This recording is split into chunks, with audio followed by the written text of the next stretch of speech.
to the cloud. Awesome. Well, welcome everybody. This is the May 2022 installment of the Microsoft Data Platform Continuity Virtual Group. My name is David Klee. With me is Rick Lowe. We're here and happy to present Andy Levy with backup basics with PowerShell and DBA tools. I got to tell you, if you've never used a DBA tools PowerShell module, you are absolutely missing out. And you've probably been living under a rock for a few years. It is essential. We use it religiously everywhere we possibly can. And I'm super stoked that Andy is here to tell us how to actually use this stuff. If you've not started to learn PowerShell, I deplore you. You must start learning this stuff. It is the best thing since sliced bread. And with that, I'm going to turn that over to Andy. All right. Thanks, David. Thanks, everybody, for being here. Let me get my my slideshow started up here. Let's see. There you go. Oh, so are you seeing the slides? Probably not. Not yet. Okay. So it's been a while since I shared my screen with Zoom. Here we go. Screen one. There we go. There we go. So now we should have it. Not quite. Uh-oh. Rick, are you able to see anything?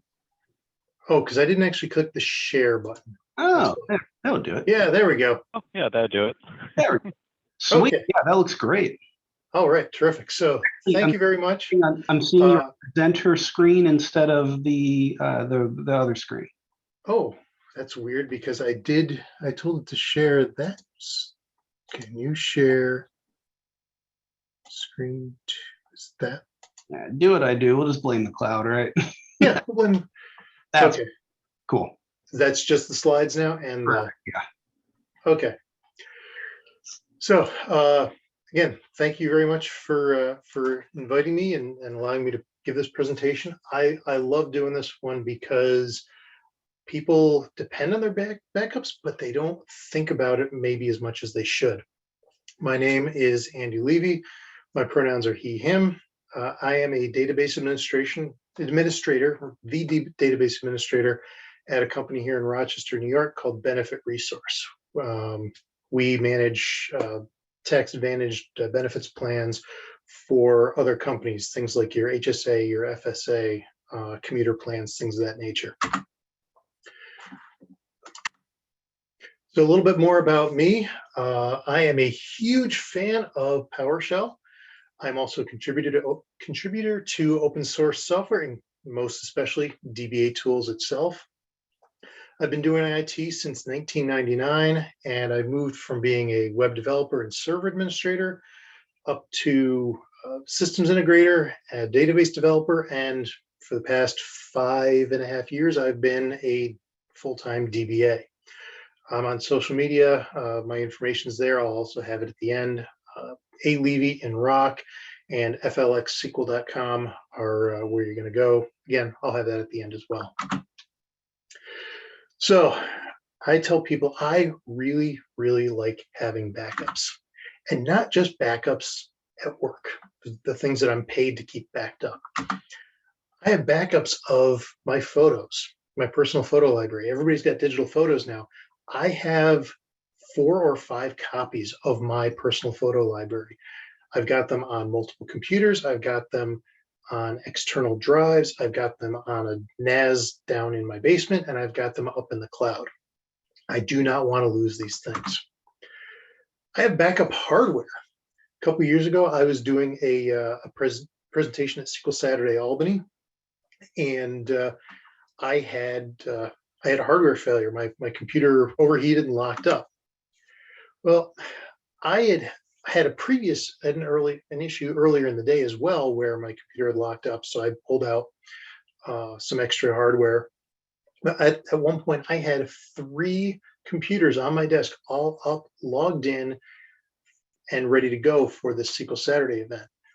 When my primary computer locked up, in less than 60 seconds, I had my backup computer up, running, and clicked forward through to the right slide. I was able to keep going. And if that one had failed, I had my work computer was also logged in and ready to go. So yeah, I I do like backups and backups for my backups. Now we want to script a lot of our backup activity. Why do we want to script? Because clicks don't scale and clicks aren't repeatable. You can write up Word documents with screenshots, click here, but you're going to be clicking hundreds of times if you have multiple systems that you need to set things up on, and it's really easy to click in the wrong place. If you write a script, if you have code, not only does that code make those things more repeatable, it also becomes documentation. Your code is communication with the other people who are supporting these systems that you're responsible for. Why are we using PowerShell? Well, PowerShell is now everywhere.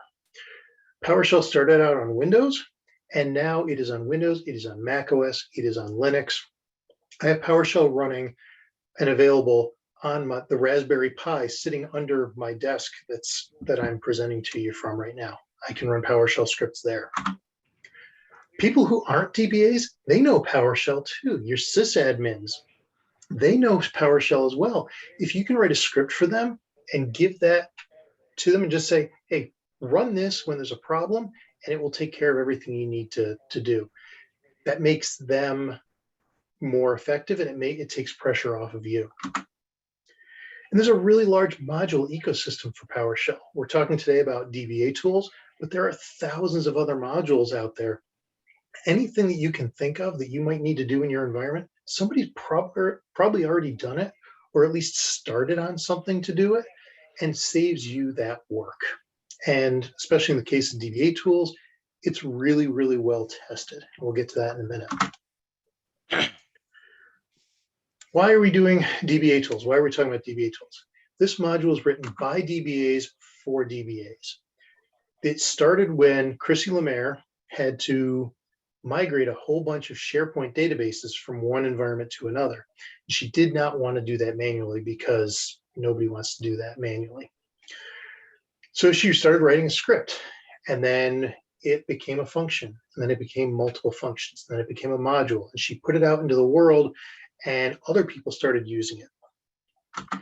It became a huge open source project. It's probably one of the more successful, if not one of the most successful open source projects that we're exposed to as DBAs. There are now, oops, I skipped myself ahead here. But DBATools is also very compatible.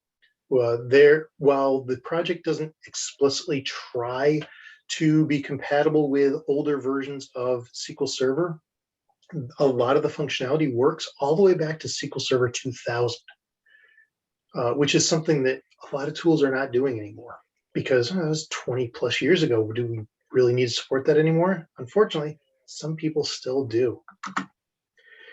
It's really well tested. Every time you check in a new function to DBATools, or even changes to an existing function, there are thousands of pester tests that run.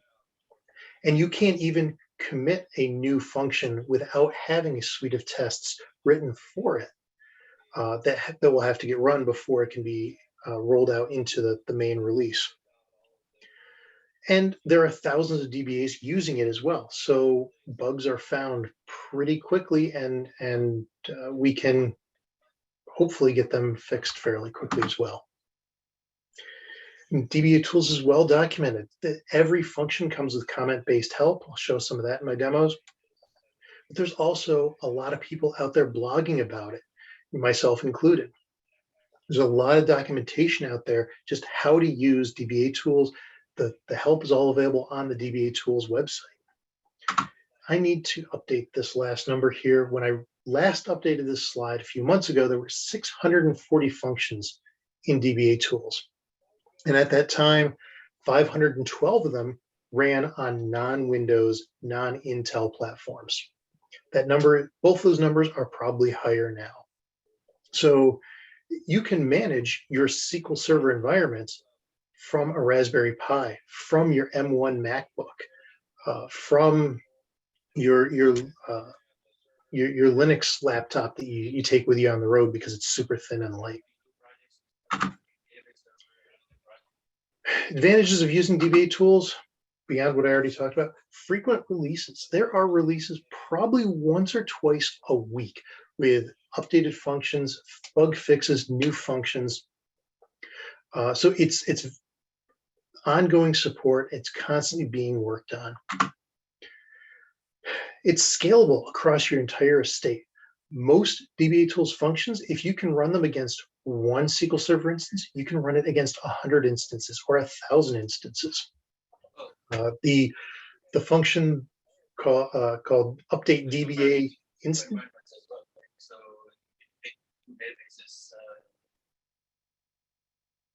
I'm sorry, what's that?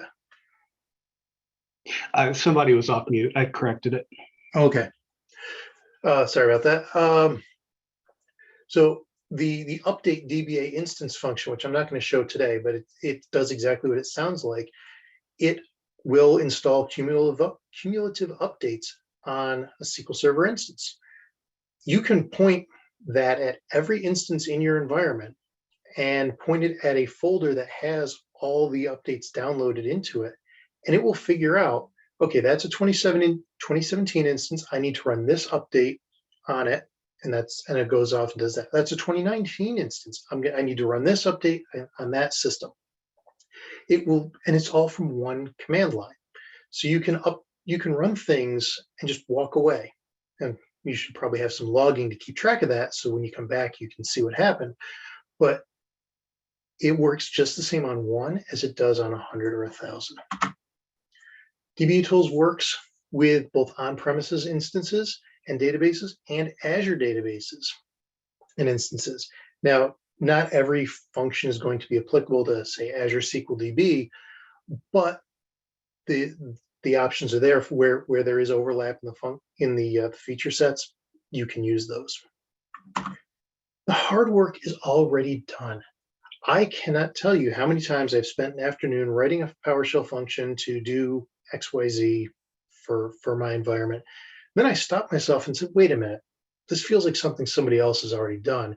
And I went out, I looked and said, oh yeah, this function was added to DBA Tools 2 years ago. I really should have looked closer. So it will save you hours and hours of work. So I always tell people, and I need to do a better job of it myself, look in DBA Tools for something that already does this before you go off and do your own implementation. All right, time to do some demo. Because that's really what we want to see. And let me just get my share here. Oh, I am still sharing that screen. I want to share. Yep, there we go. Okay, so I should now be sharing. Oh, I'm not sharing it yet. There we go. I should now be sharing my Visual Studio Code window. There you go. Looks great. All right. So hopefully everything looks, the scale is okay. So I've got this broken down into chunks here. So the very first thing we're going to do is we're going to install DBA Tools if we don't already have it installed. DBA Tools is in the PowerShell gallery, and it is cryptographically signed. So it's very safe to use. There's actually an entire page on the DBA Tools website about how the project ensures that the code is safe and secure to execute. So first I'm just going to see if DBA Tools is installed, and it looks like I have 4 copies of it installed right now. I just updated last night. If you've never installed anything from the PowerShell gallery before, you might want to, you don't have to, set the PowerShell gallery to be a trusted repository. And that's what this function here, set PS repository, name PS gallery, installation policy trusted, means. And all that's really doing is saying, don't prompt me to install modules from the PowerShell gallery, because I'm just going to inherently trust it. That gallery is hosted by Microsoft. They do malware checks there. You can generally trust what's coming out of there.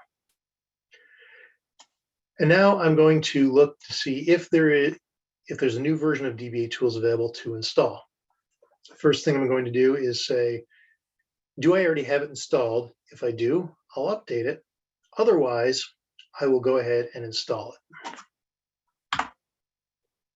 And I just ran this last night, so hopefully there isn't a new version. But like I said, sometimes there are newer versions coming out. And so I use the verbose flag. So there's a whole bunch of extra information here. And oh, there is not a new version. So we're at 1.1.95. So everything is installed. Now, before I get into the actual DBA Tools functions, I do want to talk about some PowerShell conventions. If you're new to PowerShell, this is these are some good things to keep in mind. DBA Tools has a function built in called Find Dba Command. Every DBA Tools function, just like using the convention that the PowerShell pushes, every function is verb-noun, and every noun is prefixed with DBA, so you know what module it came from. So I can use Find Dba Command to find any command in DBA Tools that has to do with backups. And I'm going to take that command, that function, save the output to an object, and then we're going to look at that object. So we have, so it's running Find Dba Command, it's capturing that. There we go. Oh, okay, I have to scroll up. There are 76 functions in DBA Tools that have something to do with backups. And you can see some here, active or availability group database, availability group replicas, backup DBA computer certificate, backup database, and we'll get into those backup ones especially. Then we also have restore. I'm not going to go through all 76 here because we don't have all week to go through them all. One other convention that I'm going to be using in these demos is a technique in PowerShell called splatting, which sounds kind of cool. It's kind of like the Nintendo game Splatoon, right? What it lets you do is define an object, create an object that has key value pairs for the parameters that you're going to pass into your functions. Why would we want to do this? Well, for two reasons. Number one, it shortens up those command lines if you're doing it on the command line. Sometimes these strings of functions and the parameters, they can get very long. So it lets us shorten that up. The other thing that it lets us do is to change the parameters we're passing into a function dynamically. And that comes in real handy if you have maybe 3 or 4 different ways you might need to run the same function based on other conditions. So rather than having a whole if statement of if this condition, then run the function this way, else run the function this way, you can instead just have your parameter collection, your splat, if you will, be dynamically created based on those conditions, and then you only call the function once with those collections.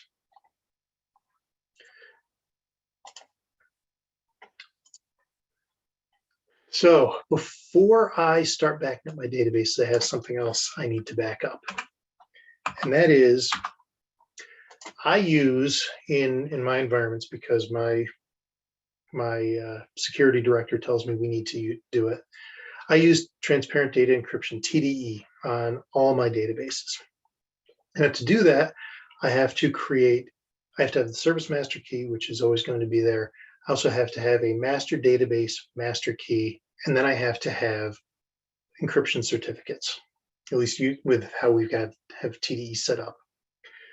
Before I start using TDE for any database, I have to back those items up, because if I don't have a backup of my TDE certificates and something catastrophic happens, I can't restore my databases. I can't access my databases that use that certificate. And now I just put the company in a really, really bad position.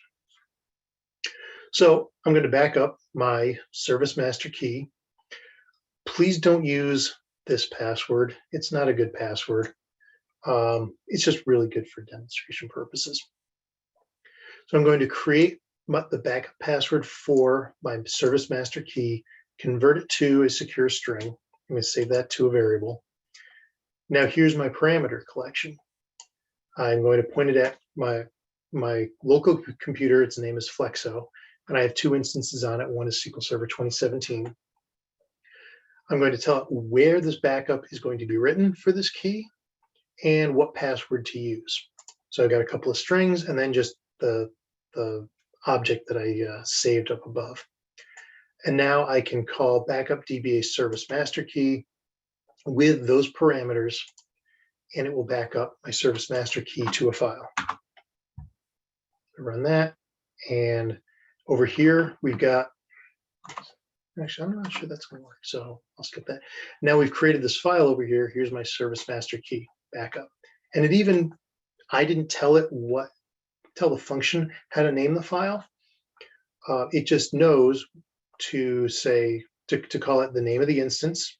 So Flexo SQL 17 and then service master key. That's what it does by default. Now I need to back up my database, my master database master key. I can use those same parameters that I set up before and just add the database name to that collection and run backup DBA DB master key. So what I was saying before about the splatting, and it lets you conditionally create and modify your parameters. I didn't have to do a heck of a lot of extra work here just to create, just to reuse those parameters. If I was specifying the parameters when I called the function individually, that's a lot of copy and paste work I have to do. If I have to change things, I have to change it in multiple places. It's just not a good time. So I go ahead and run backup DBA DB master key, and there we go. There's my instance name, database name, master key.key. And we also get, as part of the output, here's the full path that it created and the status. It was successful. All right, we're 2/3 of the way there. Last thing I need to do is back up my certificates, my TDE certificate. So this is going to require some additional parameters. I'm going to just go ahead and create a whole new collection for that. My instance, the path where I'm writing it to, my encryption password, the decryption password for it, the name of the database that's holding that certificate, and the name of the certificate itself. And gee, since it's 2022, I should probably update that one, huh? And I just go ahead and I can run that, backup DBA database certificate with those parameters. And it's running.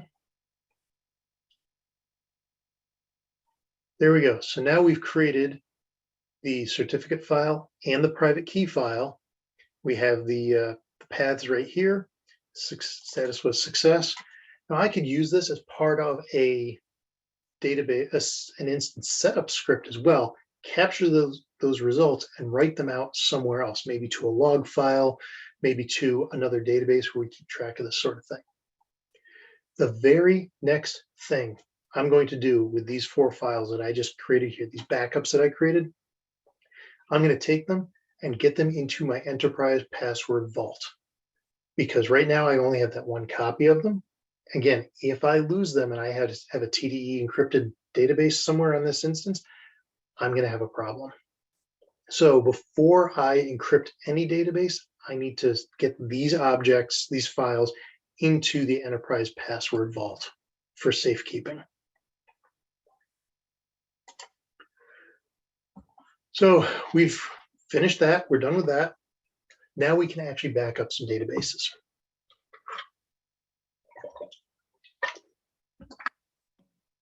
I'm going to start by just doing a couple of basic ad hoc full backups of a database.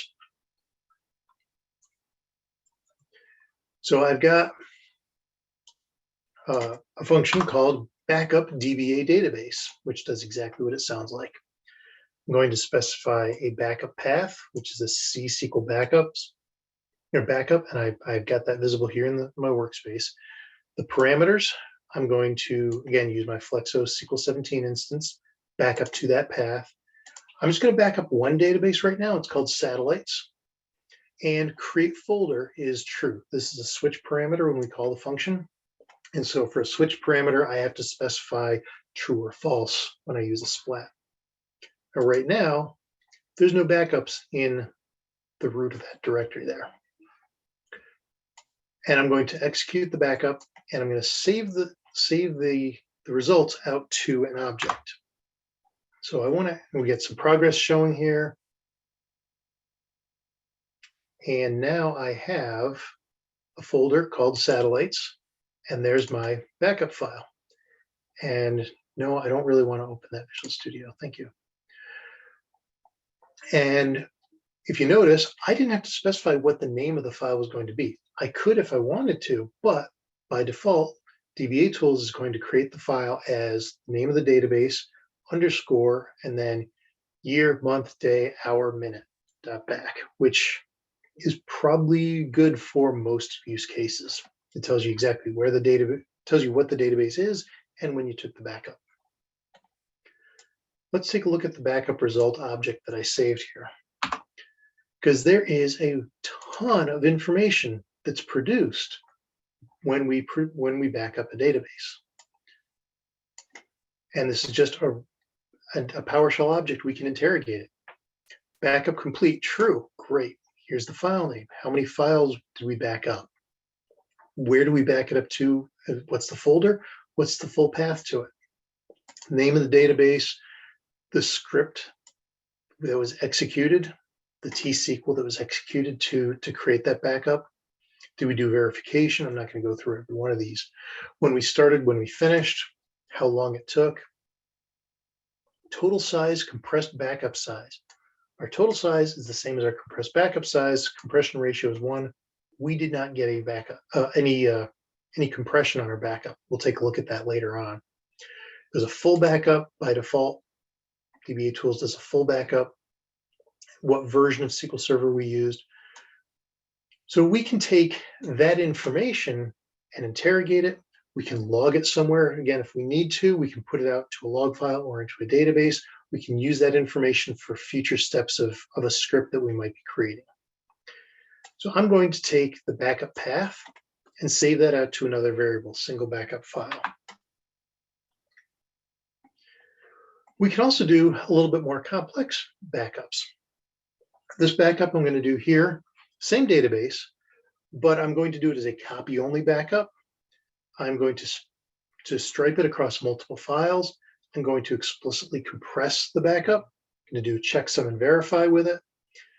I'm going to specify a custom timestamp format for the file name, and I'm going to change my max transfer size and my buffer count. So why would you want to do that? Nick Kane, Sir SQL, he wrote a blog post, almost 10 years ago now, with a script to test your backup performance. By changing your max transfer size and your buffer count, you can adjust the performance of your backups. It's the defaults are definitely not a one size fits all, and those scripts will help you identify if you need to make some of those changes to make your backups run faster. So here are my parameters. What I described up above. Copy only is true. It is a full backup. We're going to stripe it across 4 files, compress it, do a checksum, do a verify, 1,000 buffers, max transfer size. This is actually not a DBATools function. It's built into PowerShell. You can use 1 MB, 1 megabyte, 1 GB, 1 gigabyte, 1 KB, 1 kilobyte. It's kind of a shorthand. You don't have to remember that to get a 2 megabyte transfer size, you need to do 2 times 1024 times 1024 times 1024. I think I'm kind of demonstrating what I don't remember how many times I have to multiply by 1024 off the top of my head, because I can just use 1 MB and PowerShell takes care of the math for you. And then my timestamp format any .NET compatible timestamp format you can use, because PowerShell is just .NET under the covers.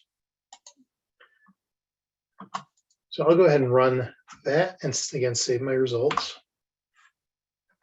And we'll see files get created over here on the left. There we go. So now I have, and you can see it used a similar naming convention, satellites underscore, and then it used my timestamp format. And then I spanned it across 4 files. So I have 1 of 4, 2 of 4, 3 of 4, 4 of 4. So let's look at the output that we have, that we captured. And so we can see there's, it looks like more, but that's mostly because I spanned across 4 files. So we have, here's the collection of the 4 files that I created, the number of files that I created, backup path again, the T-SQL script that was used to create that backup, duration, start and end, total size 8.18 megs, compressed backup size just under 1 meg. So we definitely got compression there. Yes, this is what we wanted to see. So it didn't take a lot of extra work on my part to get all these customizations to how we perform that backup. I just had to set a couple of parameters in calling the function. The other thing we can do with backup Dba database is use the output script only parameter. And this is another switch parameter, so I'm just going to set it to true. And because I'm appending this to my previous collection of parameters, I don't have to restate any of those parameters. I'm just going to reuse them. I'm going to run backup Dba database with the addition of output script only. Then I'm going to pipe that output to the set clipboard function. And that will put the results, the text output, on my clipboard. And what's really cool is that that works on other platforms. Set clipboard just doesn't work just on Windows. It works on Mac OS as well. So it's on my clipboard. If I paste it, you can see here's the T-SQL script with the new timestamp, because I ran it a second time. You see the max transfer size there. That's 2 times 1 megabyte. But it didn't actually execute the backup. If you use output script only, it's just going to tell you, this is what I would have done if you let me. So why would we want to do this? A couple of reasons. Number one, we want to double check and make sure we're getting what we really want. If we don't fully feel comfortable with backup Dba database or with PowerShell or with Dba Tools, don't totally trust it yet. Some people are still working on trusting these things. Or you just want, for educational purposes, what does this look like? How does the backup database T-SQL change when I change parameters from Dba Tools? So that was a couple of really straightforward ad hoc backups. And we can restore the backups as well, just as easily as we did as we took the backups.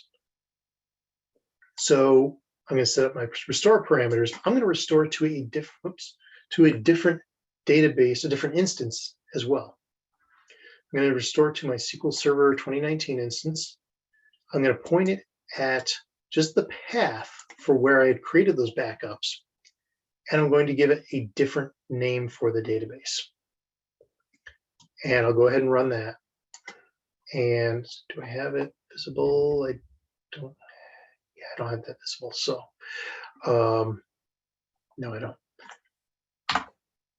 So go ahead. I run my restore, and it's working. It's working. The progress bar.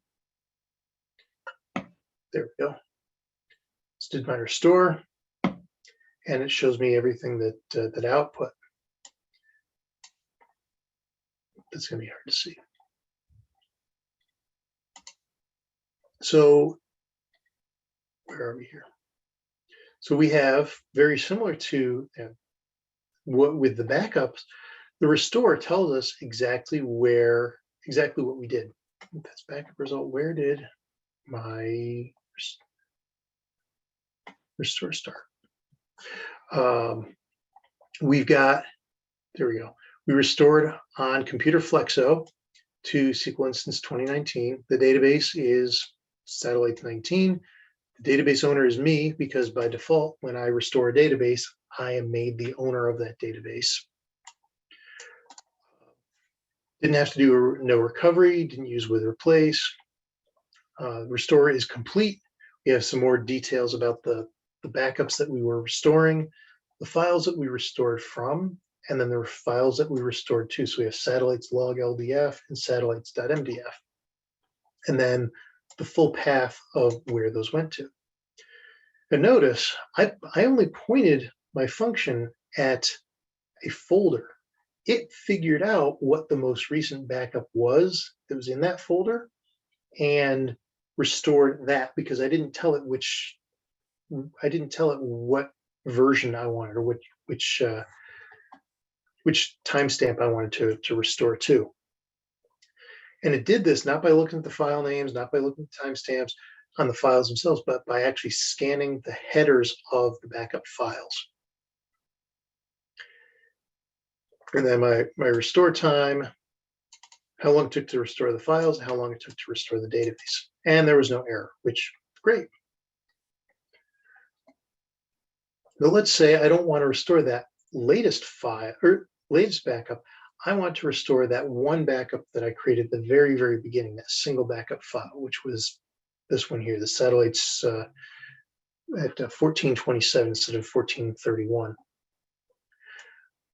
I'm going to modify my my collection of parameters by setting the path to just that one file instead of the folder, and also specify with replace. I'll go ahead and rerun that restore.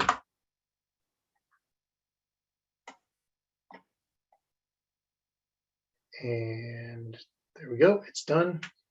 Now if I look at my, restore result object, there we go. We can see I did a with replace true.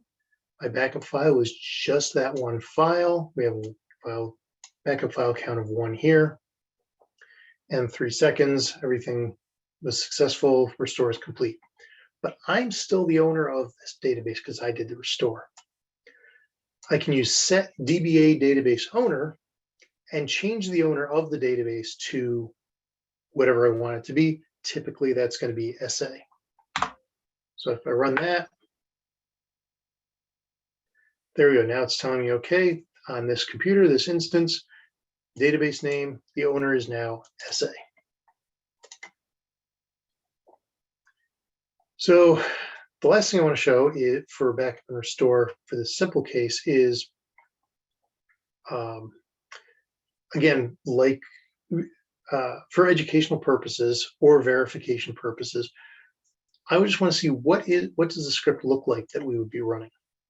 So I'm going to run restore DBA database with output script only and replace database name in file, both set to true. Now, replace database name in file I'm using because if you notice, when we did our restore previously, we restored to satellites 19 was the name of the database, but the file names are still satellites.mdf.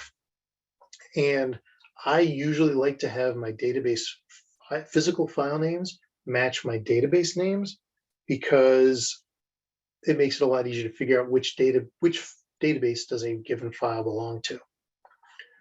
So if I run that, it's running through, but it's just going to output the script and put it on my clipboard. And it should be done by now. There we go. So we've got our restore database from disk, and here's our single backup file. And we're moving the satellites logical file to satellites 19.mdf. So it's replacing the file name with the name of the database, which is exactly what I asked for. So that is the basic ad hoc full backup, full restore through the PowerShell DBA Tools PowerShell functions. I was going to take a quick pause here. Does anyone have any questions on that? I think so far we are good. If anybody has any questions, please drop them in the chat window and we'll get them answered. All right, so we are going to move on to something a little bit more, I don't want to say it's not super complex, but point in time recovery. So scenario is somebody deleted something out of the production database they really shouldn't have. Maybe the DBA dropped a table and he thought he was in a different database than he really was. That never happens, right? So we need to do a point in time recovery of our database to get us back to the last known point right before the bad thing happened. So I have on this server, or on this instance rather, a copy of one of the copies of the Stack Overflow database that you can download. Brenno's makes those available. You can BitTorrent them. It's actually torrenting right off my NAS downstairs, but not a lot. Doesn't see a lot of usage. So I'm going to save the current date time before I do the bad thing, just out to a variable. And I'm going to use Invoke Dba Query to execute a SQL statement against my SQL 17 instance and that Stack Overflow database. I'm just going to drop the users table, which would probably be a pretty bad thing if you were working at Stack Overflow. So it ran. Okay. Whoops, I just dropped the table. Now what do? I'm into React mode. The first thing I'm going to do is make sure that I have done a log backup so that I have that in that drop table statement in my backup that I'm going to restore from. So I'm going to start the agent job on this instance that executes my log backups. Now, by default, when we use start DBA agent job, it returns back to your PowerShell script immediately, or to your prompt immediately.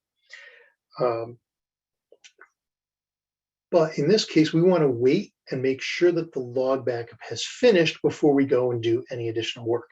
So the -wait switch will do exactly that for us. It'll sit there and it'll wait and it'll wait and it'll wait until it finds out that the job has completed, whether it's successful or failure. And in this case, the output says that our last run outcome was successful. So great. Now we're going to restore our database into a different database because we don't want to overwrite the other work that's been going on. So I'm going to set up my parameters for restoring. Again, SQL 17 instance. I'm going to point it at my Stack Overflow 2010 folder where my backups are being written. And where is it? There we go. So on this server, you may have noticed already from the job name, I'm using Ola Hallengren's maintenance solution for my backups. And this will come in handy in just a second. I'm going to restore the Stack Overflow 2010 database. I'm going to give that restored database a prefix on the name called restored, so I don't have to worry about potentially overwriting my database. And it also makes it really obvious when I'm looking at the list of databases, which database, what the purpose of each database is. And if I see that restored prefix, I'm going to know, okay, this was a special case kind of thing. I'm going to restore to that timestamp that I captured right before I dropped the database, or dropped the table rather. Replace database name and file. And because if I didn't do that, in this case, I can't have two Stack Overflow 2010.mdf files in the same location. And I'm going to specify maintenance solution backup equals true. Restore DBA database is smart enough to know that if you tell it that you're looking at a folder that was created by Ola Hallengren's maintenance solution, it understands that directory structure, it understands the file name scheme, and it will know what it needs to do, where it needs to look to collect all the files to execute your restore. So I'm going to go ahead and run that restore. Now, what'll happen, it's going to take a few seconds. Okay. So it's going through, it's doing, right now it's doing the full backup restore, and it's kind of hard to see because of the size of the window here. And then it's going to restore that full backup, and then it's going to restore each of the logs that it needs to do to get back to that point in time that I specified. There we go. So that was the full, there's the log. And we get the restore result is actually a collection of objects. First, it's the object that represents the initial restore of the full backup. And this should all look familiar from previous. And then we have a second one, a second object that is just for the log file that was restored. If I restored a full and 15 logs, I would have 16 objects in that collection. And then I'm going to capture the name of the database that was restored, which is right here, restored Stack Overflow 2010. I'm going to capture that from the last object in that collection. And that's kind of a shorthand there, that restore result -1. The array index -1 gives you the last element in the array, no matter how large the array is. So my restored name is the database property of that object. And now I'm going to run a couple of queries here. First, I'm going to run Invoke Dba Query with a select count as the user count from my original Stack Overflow database, querying that users table. And warning, invalid object name users. Well, yep, I dropped that database. If I switch over to my restored database, I run that, there's the table. So now I've restored the database to an alternate name on that same instance. My data is there, it's recoverable. The next step, and I'm not going to show that here, is get that data moved over to the original database and then verify that everything's working properly. And then I can go ahead and I can remove that database that I had restored. So remove Dba Database, point it to the instance, give it the database name, and it's going to prompt right here for a confirmation. Are you sure you want to do this? Not everything in Dba Tools pops up with these confirmations. Generally, it's the things that are really destructive. And in this case, dropping a database is pretty destructive. So this is your last chance to say, yes, I am really sure, or no, wait, I made a mistake. I need to bail out here. This is your chance to escape if you give it the wrong database name. So please read the confirmation message and don't just blindly hit yes to everything, because you might do some damage. So I'm just going to say, yes, I am sure I want to drop that database. And we have that restored Stack Overflow 2010 status is dropped. So we get confirmation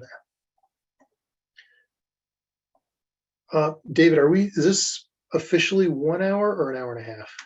Officially 1 hour, but if you need to go over, go for it. Okay, because I've got this kind of chunked up into segments here.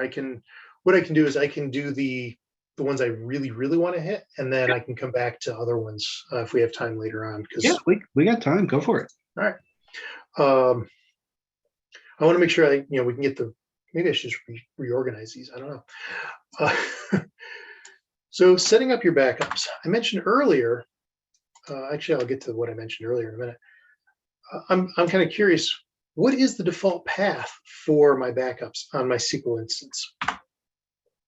I can use get DBA default path, and I get actually a whole bunch of things. I get the data path, the log path, the backup path, and the error log location.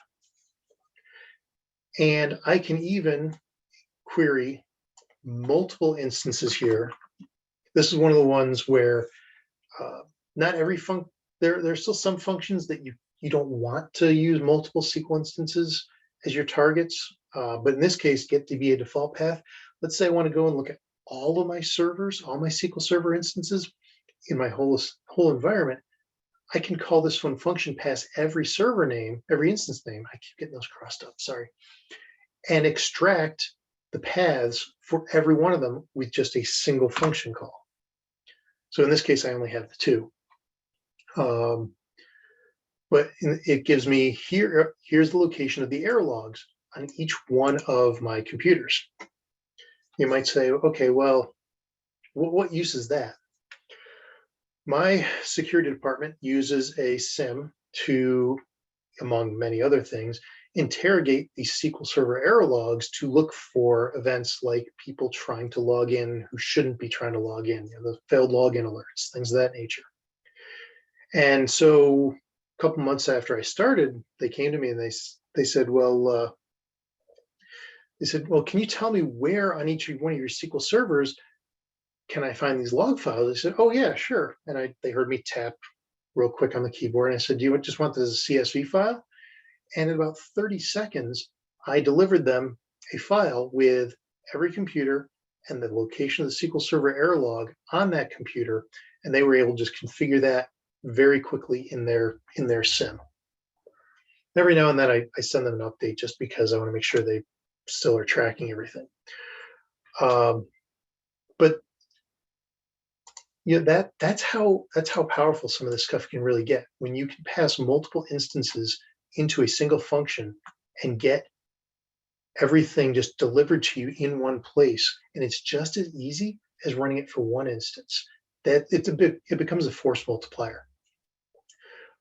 This works really well in conjunction with central management server or registered servers if you're not ready to use central management server. But if you manage a lot of SQL Server instances, I encourage you to use central management server and set up folders in there.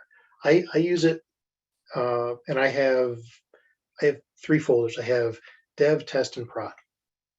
And my dev servers are in the dev folder, and my test servers are in the test folder, and so on. And what that lets me do is I can interrogate central management server, get me a list of all the production server instance, SQL Server instances, and then I can save that off to a variable, and I can just pass that around to the SQL instance parameter. And so now when I want to check the available disk space on all my prod servers, I just say get DBA disk space -SQL instance $prod, and it comes back with a report. Every prod instance, here's all the drives, here's how much space is available on each one. And it takes me almost no time to do that. I'm kind of going off on a tangent there, sorry. So earlier, when we were looking at the backups, we saw that the backups weren't getting compressed unless I explicitly said, yes, compress the backups when I ran backup DBA instance. I can run get DBA SP configure and pass it the name default backup compression. And this returns the same information that we can find from SP configure running as tsql. Actually, a little bit more information. It's a little bit easier to digest as well. And it shows me that it has a value of either 1 or 0. We're running the 0. Okay, we're not compressing our backups by default. Excuse me. And now I can run set DBA SP configure, and it will confirm for me that, okay, we were running 0, now we're running 1. Now my backups on this instance are compressed by default. And what's really cool with this is, so get any function called get, you can run safely. You're not going to hurt anything because it's a read-only operation. Set, that's going to make changes. But if I have multiple configuration settings in my SQL Server instance that I want to set to a value of 1, enabling mail, I'm trying to think of other ones off the top of my head, enabling the dedicated administrator connection, things of that nature, I can pass all those names as a comma separated list here, and it will set all those to that same value in one shot. And that's part of I have that as part of a server setup script that I've created for my environment, so that I make sure that when I set up a new instance of SQL Server, all these settings are set the way I want them to be, and I don't have to go clicking through a whole bunch of places. So there's a question, we have access to the recordings. Yes, David said earlier that I think this would be up tonight. Is that right? Yep. It should be rendering pretty quickly. We have a YouTube page, and I'll post that on by the end of the day. Awesome. Thank you. So I'm going to skip over scheduling the backups right now because I want to get to scheduling, or I want to get to checking backup integrity and history. That's something else that my auditors will ask me about is, hey, can you prove to me that you're actually taking the backups on the schedule you say you're taking the backups? Well, DBATools has a function called get DBA last backup, and it will, we're going to start with that one. That's going to show me the last backup taken for each database. And on the, so I've got and I need to make that a little bit wider so that it actually shows it. Oops, go. So it's going to list out every database on the instance and the last full backup that was taken. What's getting cut off here on the right-hand side is it shows the full date time, obviously, but it'll also show the last diff backup and the last log backup. And that's all included in the object that's returned. So I can say, well, here's when we last took our backups. And I can also look at the individual database backup history with get DBA DB backup history. And I can specify backup, but I don't have to. If I don't specify I don't specify a database name, it will do the backup history of every database on that instance, which for this demonstration purpose is probably a bit much.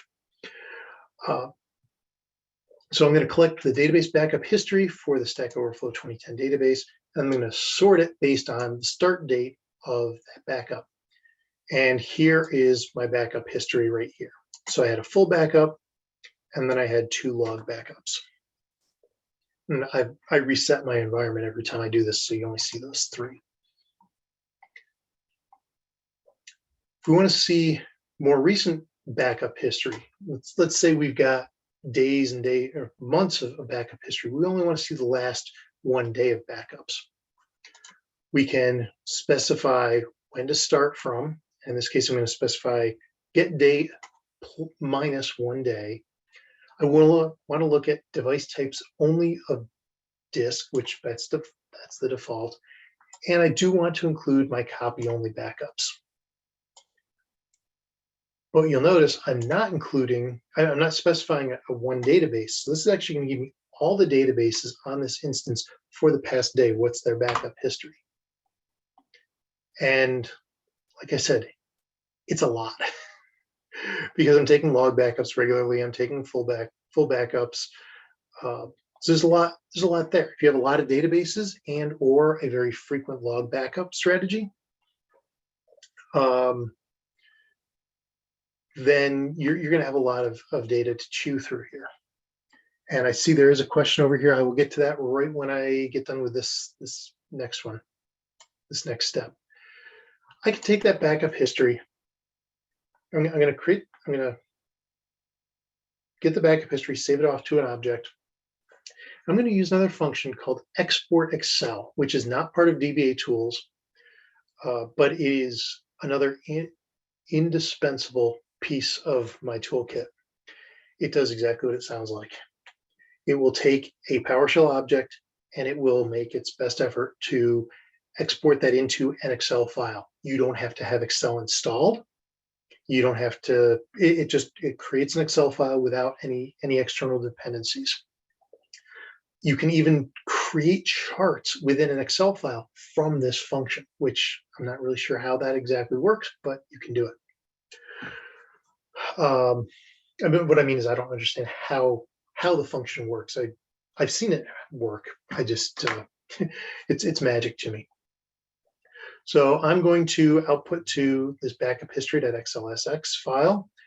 If the file already exists, I'm going to clear out the sheet that's already there, auto size the columns, freeze the top row, make the top row bold, apply the auto filter to it. So the things that I would normally do if I was going to turn it over to somebody else, I'm just going to have Export Excel do it for me. And run that. And then I will have to switch over to share my Excel window. There we go. It's not going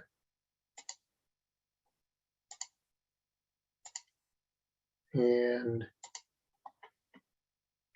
I keep forgetting I have to click share when I do that.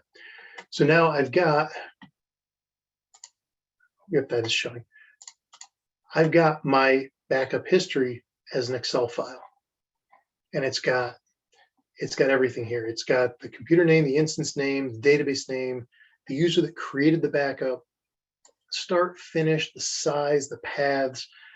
You may have to do some extra parsing to get these into something that people are going to be able to read, because it's a collection of strings. So there's some extra parsing you might have to do there. What type of backup it was. I can take this, again, hand it off to the auditors and say, okay, here's the last year of backup history, have fun. And that will usually, they won't come back for a couple more days because they're just combing through all of that. I'm going to switch back to, back to that. And we had a question here. Does DBA Tools have functionality where when restoring a database from one environment to another will help with the user login issues that you have due to different SIDs? Yes, it does. There are several functions that pertain to orphan users. Find. Copy DBA login is the easiest one to look up. What's that? Copy DBA login. I use that on a daily basis. Yep. Yeah, you can take a couple of approaches. Number one, you could copy logins with copy DBA login if you need to bring that login to another environment, or if you need to find and repair or remove the orphaned users from the database, we have get DBA, DB orphan user, remove, and repair. So what I will typically do is I'll run get to see if there are any orphan users. And if there are, I will first make an attempt to repair them. And then there are some that need to be removed, and they legitimately need to be removed. And I'll just run remove DBA orphan user after I've repaired the ones that could be repaired.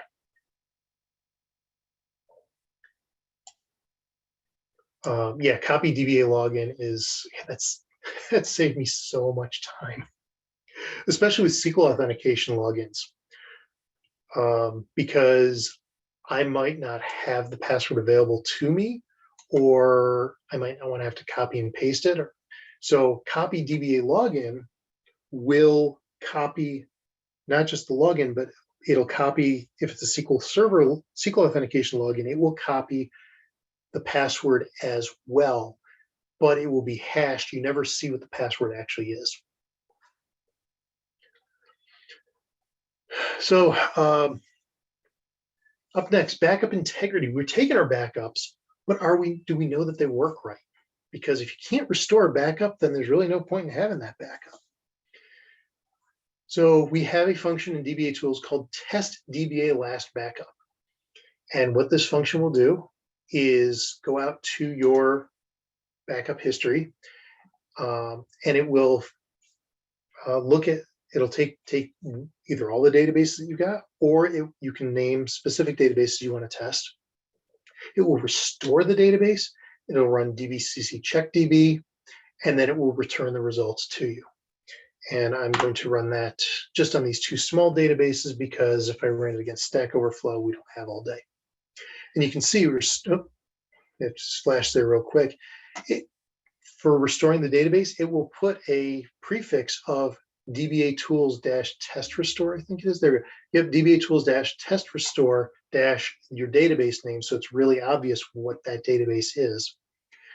So it restored the database using the last backup. So either the full backup or the full plus any diffs, plus any logs, whatever you need to do to restore the database. Run check DB, and it'll drop that database that you just that you restored.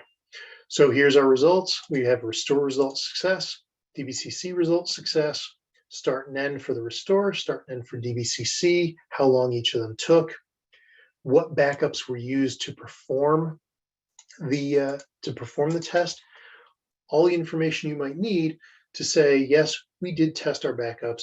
It was successful. Here's the documentation of it. And we can then take that object and write it out to a table in a database. Kind of getting recursive here.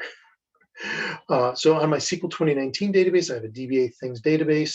I'm going to create, I have a table. If it doesn't exist, I'm going to create it called backup validation. That auto create table, that's true. Use dynamic string length so that we don't have just a table full of nvarchar maxes. I'm going to take those test results, convert it to a data table, and then write that out to the database itself. There we go. And I'm going to skip over the creating the Excel file here because popping around between the windows is a little more time consuming. But we got our data. Our auditors are coming. They want to see proof that we've done these backup validations. So I'm just going to run select star from backup validation, and this will output it to my screen. But I can just as easily, like we saw above, export that out to an Excel file and then hand that off and say, okay, here is my last 6 months of proving that we validate our backups on a daily basis or weekly basis or whatever it is that our documentation says we do. We can also use our backup history that SQL Server maintains to check on how quickly our backups are running. And we use that with measure DBA backup throughput.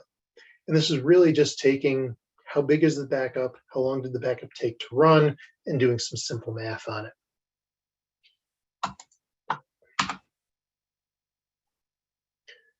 So we're running,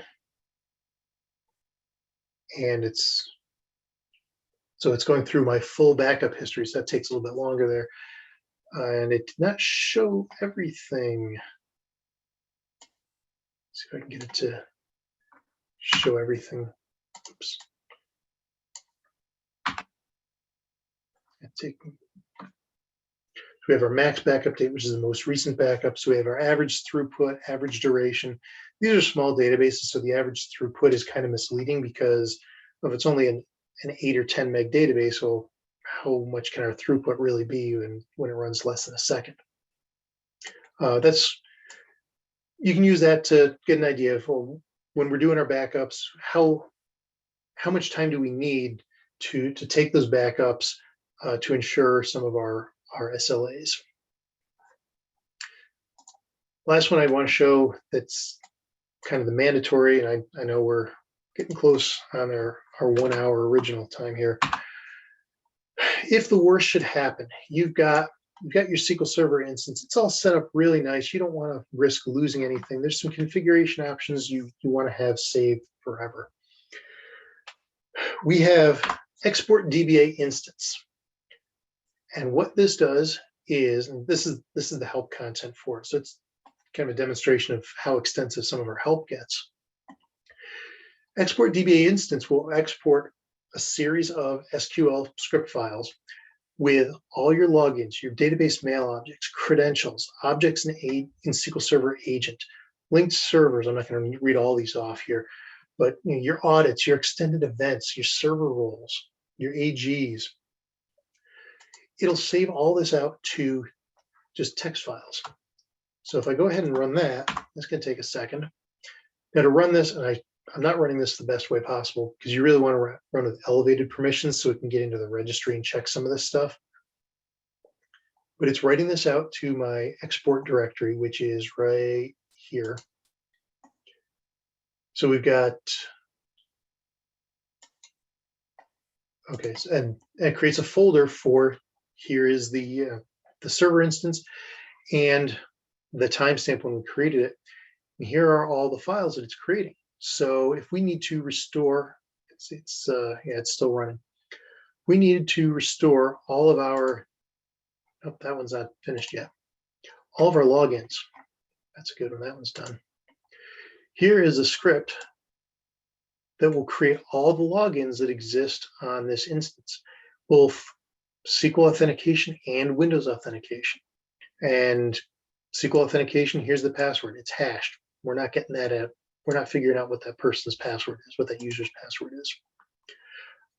Databases. If we have all of our backups, well, here's all the backup statements, or the restore statements rather, to bring all of our databases back online if we have to rebuild this server from scratch.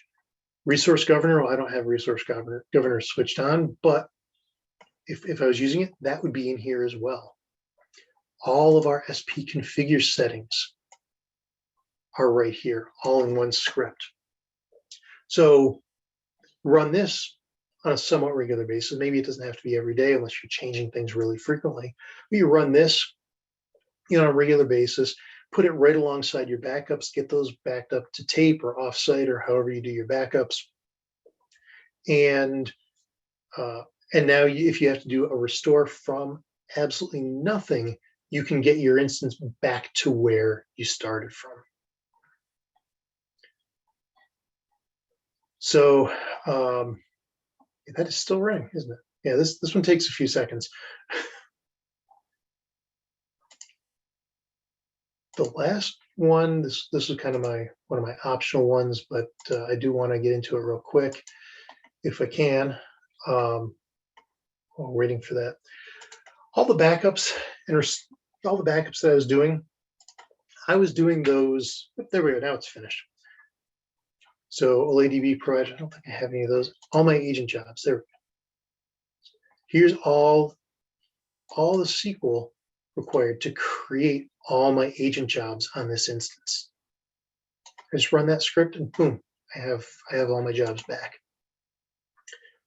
Anyway, the last one I want to show is scheduled backups.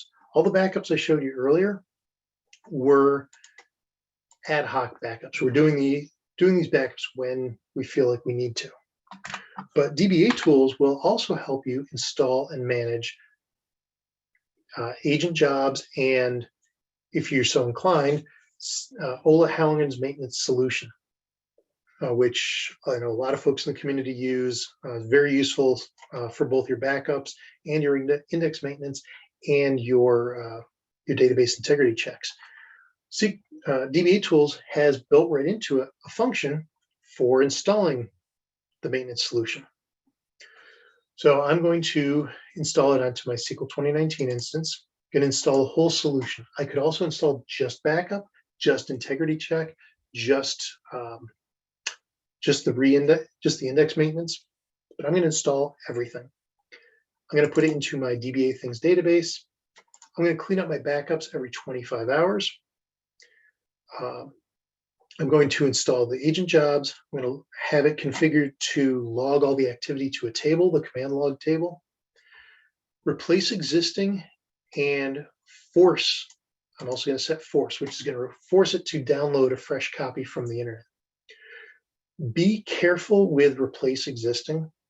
If you rely upon the command log table for any kind of auditing purposes or whatnot, replace existing will drop and recreate that table. So you need to be careful there. So I'm going to just go ahead and install it. And so it's downloading from GitHub, and it's now installing the whole script, the whole package there. And we're done, successfully installed.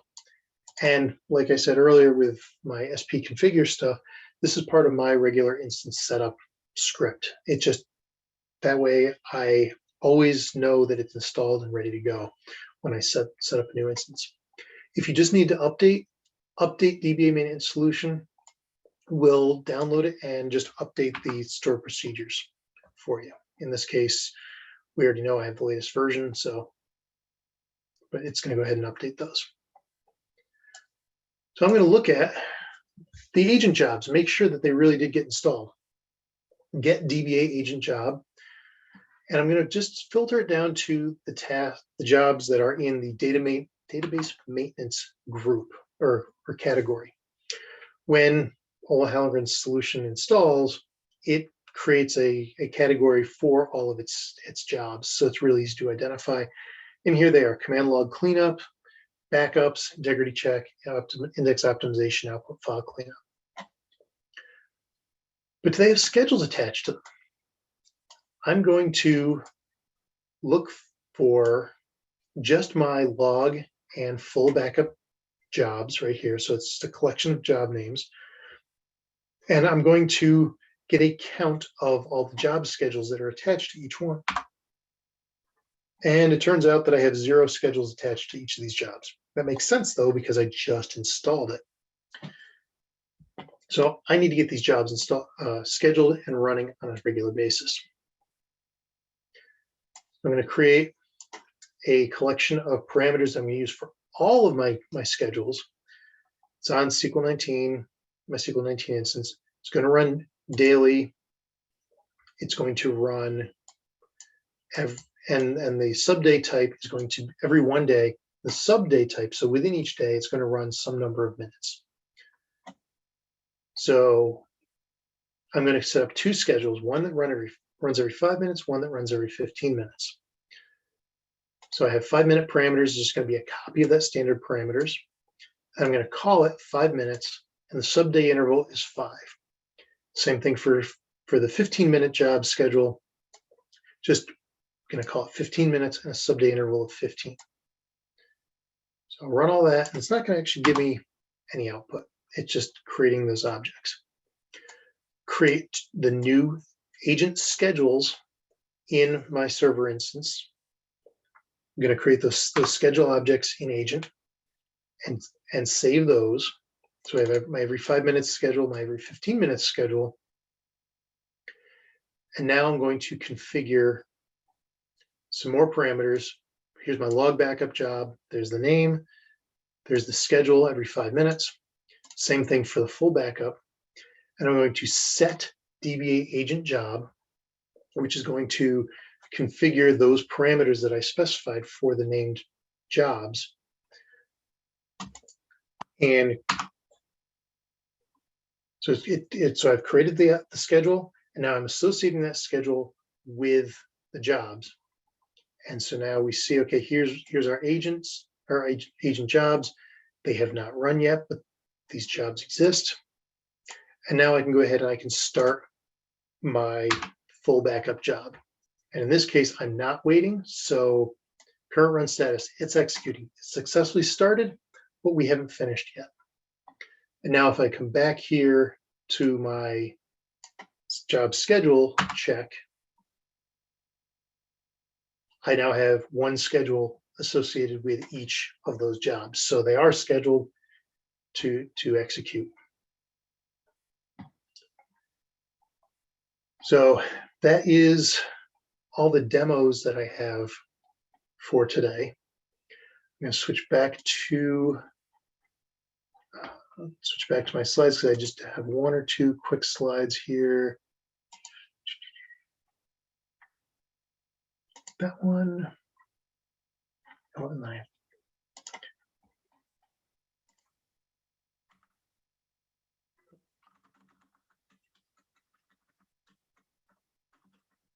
Well, I use PowerPoint. So, some closing thoughts. How do you get to Carnegie Hall? You practice, practice, practice. Practice your backups and your restores, especially your restores, so that when you get into a situation where you have to do a restore in production, you know what you're doing and you've got it down cold. And just practice using DBATools. I mentioned kind of quickly, I should have spent a little bit more time on it. All those functions that start with get, they are totally harmless. They are not going to change anything in your system. So you can run that. You're not going to change any state or anything else. You can just look at where things are. As you're doing your work, think about making them scripts, even if it's just a quick file that you save somewhere. With here are the steps that I ran. Save those scripts, share them with your colleagues, put them in the company Git repository if you've got one, and I really hope you have one. Make those scripts available to other people, because that is how you're going to communicate. One of the ways you're going to communicate to other people how you're doing your job as a DBA. Explore DBA tools, 640 commands at least. There's a lot to work with there. Some of them you might never use. I certainly have not used anywhere near half of them, I don't think, but they're out there. So take a look at them. They may give you some really good ideas. Oh, I didn't know you could even do that with SQL Server. I'm going to go explore that now and see if that's something we can use in our environment.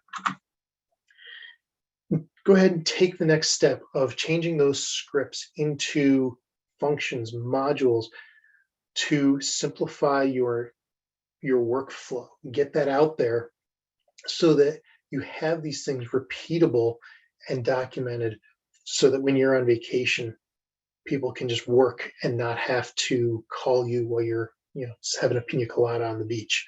Because I really don't like it when people interrupt me. Well, it's not so much beach, it's more a campfire for me these days. But take the next step, make those scripts reusable, shareable, and really elevate how you're managing your environment.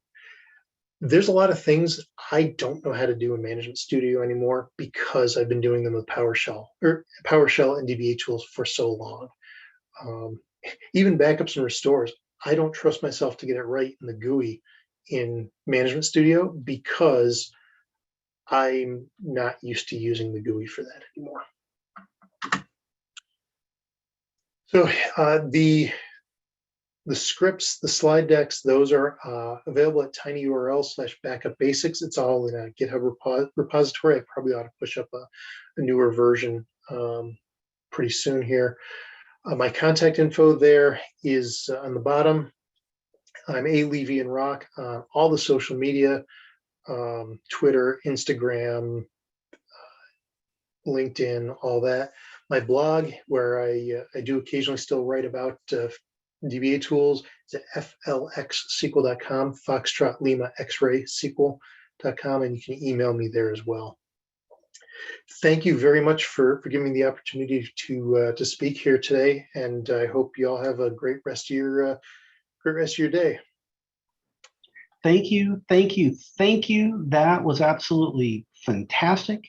If anybody out there has not yet taken the plunge into PowerShell, you're late. You're behind. You really need to dive into this stuff. This is just scratching the surface on showing you just how powerful this stuff truly is. So if you're watching this live, that was phenomenal. We'll have a recording up on YouTube later today. If you're watching this after the fact, you've got Andy's contact info. Feel free to reach out to any of us if you have any questions with any of this. And next month, we have John Morehouse on June 14th talking about saving yourself with accelerated database recovery. It should be another great session. And if you have a session you'd like to see, or if you have a session you'd like to present for this group, do not hesitate to contact us. We love hearing from you. If you want to present, let us know. We'd be happy to get you on the docket here. If there's a session you want to see, let us know, because we love writing this stuff just for you. We really do want to know what you want. So thank you, everybody. If you're watching this live or after the fact, we really appreciate it. And we'll see you at the next one. Thank you very much.